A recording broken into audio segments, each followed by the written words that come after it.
Time is barely on our side. I don't wanna waste what's left. নমস্কার, এই মুহূর্তে আপনারা দেখছেন স্পেশাল স্পোর্টস চ্যানেল।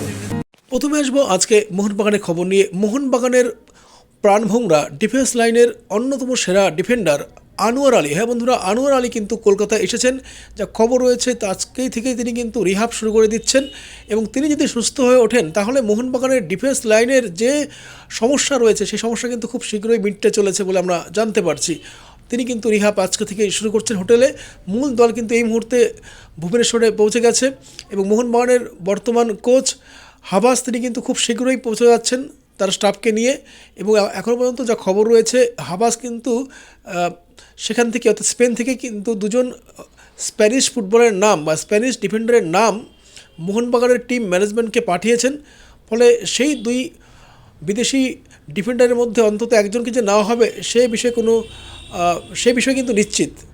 এদিকে যা খবর রয়েছে মোহনবাগানের অন্যতম সেরা ফুটবলার এখনও পর্যন্ত আমার কাছে মোহনবাগানের আইএসএল জয়ের ক্ষেত্রে যে ফুটবলারটি অন্যতম গুরুত্বপূর্ণ ভূমিকা নিয়েছিলেন এবং মোহনবাগানের ডুরান্ড কাপ জয়ের পেছনে যার বড় ভূমিকা ছিল সেই হুগো বোমাসকে নাকি মোহনবাগান ছেড়ে দিচ্ছে, এরকম কিন্তু একটা রুমার চারপাশে ঘুরে বেড়াচ্ছে। কিন্তু এটা আদৌ সত্য কি না সেই নিয়ে কিন্তু আমরা যোগাযোগ করার চেষ্টা করলে বা এই ব্যাপারটা কত সত্য জানার চেষ্টা করলে আমরা জানতে পারি যে হুগো বোমাসকে কিন্তু এখনই ছেড়ে দেওয়া হচ্ছে না। তিনি সুপার কাপে খেলছেন এবং সুপার কাপে খেলার পর হাবাস নিজে এসে তিনি সিদ্ধান্ত নেবেন আদৌ হুগো বোমাসকে ছাড়া হবে কি না। যদিও শোনা যাচ্ছে যে হুগো বোমাস নাকি লোবরের উড়িষ্যা এফসিতে পা বাড়িয়ে রয়েছেন, যদিও খবরটা কতটা সত্য সেটা নিয়ে কিন্তু আমি যেমন বিশ্বাস করছি না, তেমনি কিন্তু মোহনবাগানের হাজার হাজার যারা সমর্থক রয়েছেন তারাও কিন্তু বিশ্বাস করছেন না। কেননা হুগো বোমাসের পারফরমেন্স কিন্তু এতটা খারাপ না যতটা অন্যান্য বিদেশিদের পারফরমেন্স খারাপ ছিল এবছর। তাদেরকে না ছেড়ে হুগো বোমাসকে কেন ছাড়া হবে সে নিয়েও কিন্তু প্রশ্নচিহ্ন রয়েছে। এদিকে মোহনবাগান কিন্তু শুধুমাত্র যে বিদেশি ফুটবলারই পরিবর্তন করছেন তা কিন্তু নয়, তারা দু একজন ভালো মানের স্বদেশি ফুটবলার দিকেও পা বাড়িয়ে রয়েছেন। ইতিমধ্যে আপনারা জেনেছেন যে সানা সিংয়ের প্রতি তাদের নজর ছিল এবং এখনও রয়েছে যে তাকে কিন্তু সানা সিংকে অন্যান্য বেশ কয়েকটি ফ্র্যাঞ্চাইজি নিতে চাইছে। ফলে তার দিক থেকে কিছুটাও হলেও মোহনবাগান সরে আসতে পারে বলে শোনা যাচ্ছে। যদিও তাকে যে না হবে না এরকম কোনো কথা কিন্তু নেই, যে কোনো সময় কিন্তু তাকেও সঙ্গে ডিলটা ফাইনাল হতেও পারে। পাশাপাশি এই মুহূর্তে যে আপডেটটা বেরিয়ে আসছে সেখানে দেখা যাচ্ছে যে কেরালা ব্লাস্টারের দুই ফুটবলারের দিকে কিন্তু মোহনবাগান হাত বাড়িয়ে রয়েছে। কেরালা ব্লাস্টার থেকে ভারতীয় দুই ফুটবলারকে নেওয়ার ব্যাপারে কিন্তু মোহনবাগান ইতিমধ্যে একটা বলতে গেলে আলোচনা শুরু করেছে। যদিও নামগুলো আমরা এখনই বের করছি না, কেননা এইগুলো কিন্তু জাস্ট শোনা যাচ্ছে, যে এখনও কিন্তু ফাইনালাইজ কিছু হয়নি। ফলে যেই মুহূর্তে ফাইনালাইজের মতো কিছু হবে বা বড় কিছু যে মানে বড় আপডেট বেরিয়ে আসবে যে আদৌ কথা কতদূর এগোলো, তারপরে কিন্তু আমি সেই নামগুলো প্রকাশ্যে আনতে চাইছি। কারণ এবার আসবো আমরা ইস্টবেঙ্গলের খবর নিয়ে। ইস্টবেঙ্গলের কিন্তু কোচ তিনি কিন্তু পৌঁছে যাচ্ছেন, যার খবর রয়েছে আজকের গত রাতেই তিনি আসার কথা রয়েছেন, আশা করছি তিনি এসে গেছেন।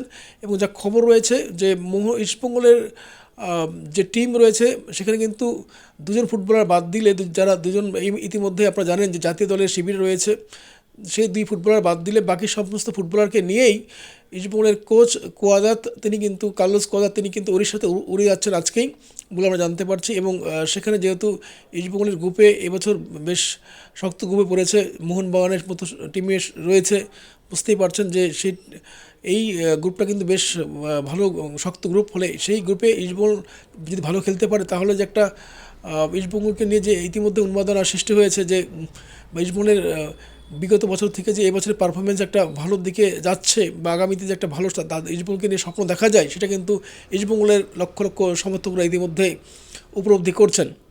এদিকে যা শোনা যাচ্ছে দলবদলের বাজারে ইস্টবেঙ্গলের শীর্ষকর্তা দেবব্রত সরকার ওরফে ঋতুদা তিনি কিন্তু একটি সংবাদ মাধ্যমকে জানিয়েছেন যে ইস্টবেঙ্গলের কর্তারা ইতিমধ্যে একটা মোটা টাকা তারা কিন্তু রেডি রেখেছেন ইস্টবেঙ্গলের এবছরের দলে কয়েকজন ভারতীয় মানের ফুটবলার এবং দুজন বিদেশি ফুটবলারের জন্য।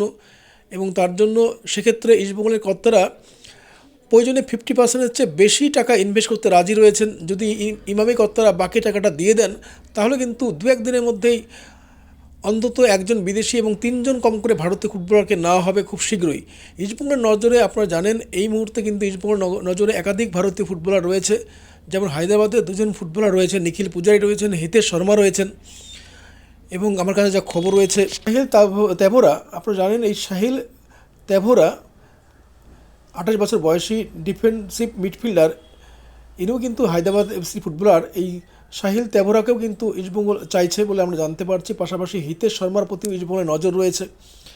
এখন কাদেরকে ইস্টবেঙ্গল নিতে পারে সেদিকে অবশ্যই আমাদের নজর থাকবে।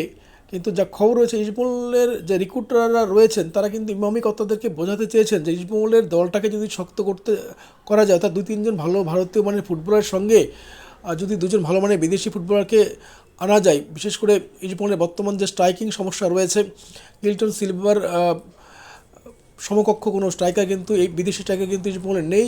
যাকে আনা হয়েছিল সেই সিভিরো টোরো কিন্তু পারফরমেন্স সত্যি খারাপ এবছর। তিনি গোল কানা স্ট্রাইকার হিসেবে ইতিমধ্যেই পরিচিতি লাভ করেছেন, ফলে তার পরিবর্তন যে হচ্ছেই সেটা কিন্তু বলার অপেক্ষা রাখে না।